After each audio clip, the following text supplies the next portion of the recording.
Querido Ezra Shabot, un honor como siempre tenerte en este espacio. ¿Cómo estás? Hola, ¿qué tal, Luis? Buen día a todo el auditorio. Pues el planteamiento otra vez está en la misma línea en donde hay una contradicción entre dar apoyo a los más pobres y hacerlo a través de el instrumento denominado empresas. Las empresas están descalificadas desde el punto de vista gubernamental. Se trata pues de una especie de organismos ilegítimos que pues generan ganancia y que por lo tanto no pueden o no deben ser básicamente apoyados en un momento de crisis. Y por ello es que lo que hay que hacer es darle directamente, dice, a los más pobres el recurso. Y esto cuando funciona, mencionas tu Tabasco, o lo que sea, es igual cuando tú a lo que te dedicas es a tratar de suministrarle recursos, dinero en efectivo a los pobres, pues en el mejor de los casos lo que haces es paliar por unos días en lo que sería pues sus necesidades básicas que no son atendidas y después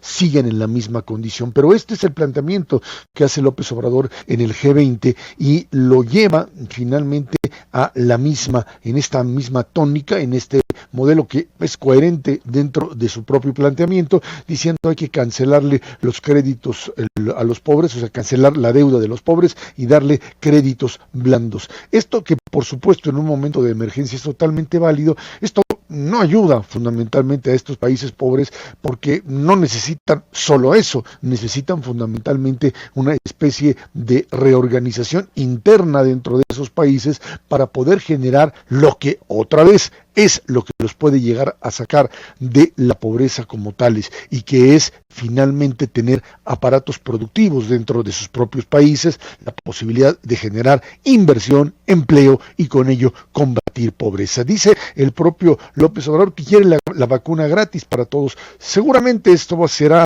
posible. El problema no es si la van a tener gratis o no.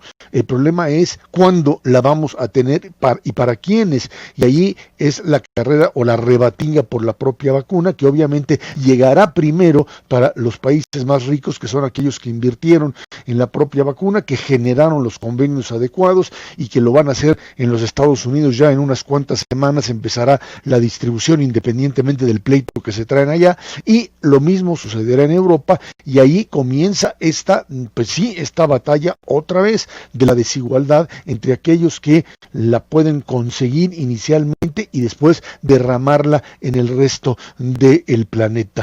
¿Quiénes se la llevan primero? Por supuesto los que tienen más recursos. La demanda suena lógica, sin duda alguna, pero lo que nos queda claro aquí es que este preciado producto que se llama vacuna COVID tendrá que ser repartido necesariamente primero entre aquellos que hicieron su tarea. Esperemos que el trabajo hecho, ya no hablemos del resto de los países pobres del planeta, pero incluso dentro de algunos del G20 como México, que termine siendo pues suministrada en México con la calidad primero de la vacuna, a ver quién se pone la rusa, porque digamos que tiene mecanismos o instrumentos de revisión de calidad aceptables, pues todavía no se ve, y lo que más que nada, el más grave problema que se tiene ahora, ya no es la calidad de la vacuna, ya se sabe más o menos dónde está cada una de ellas, cada uno de estos laboratorios. El problema es la distribución, en donde en México no tenemos todavía la más mínima idea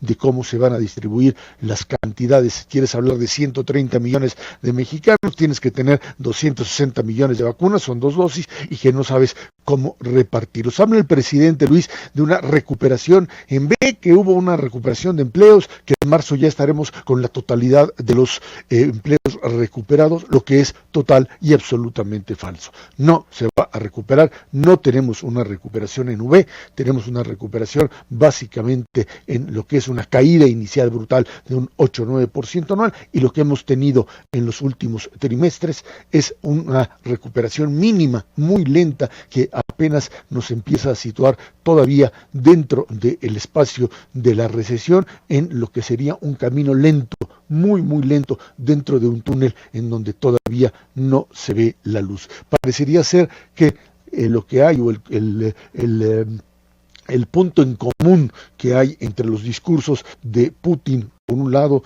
del propio Trump y del propio López Obrador, es básicamente esta idea de que existe una especie de necesidad de cada uno de los países separados entre sí de apoyarse solamente a partir de sus propias lógicas, de su propio planteamiento, porque no existe una conexión entre ellos y el resto del planeta. Esto es lo que pues deriva de este tipo de visiones centralistas, de este tipo de visiones que se cierran ante el resto del el mundo, que hoy con un Biden que trata de romper y de regresar a una especie de encuentro, pues estaríamos pensando en una esperanza. Por lo pronto, hoy el discurso Putin, AMLO, Trump, creo que es el discurso en donde se tienen quizá buenas intenciones para algunos, pero en la realidad se trata de un encierramiento, si se puede llamar así,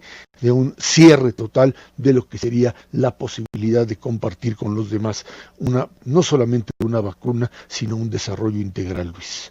Gracias, querido Ezra, te mando un gran abrazo y te seguimos ahí en @ZChabot. Muy buenos días. Gracias, buenos días.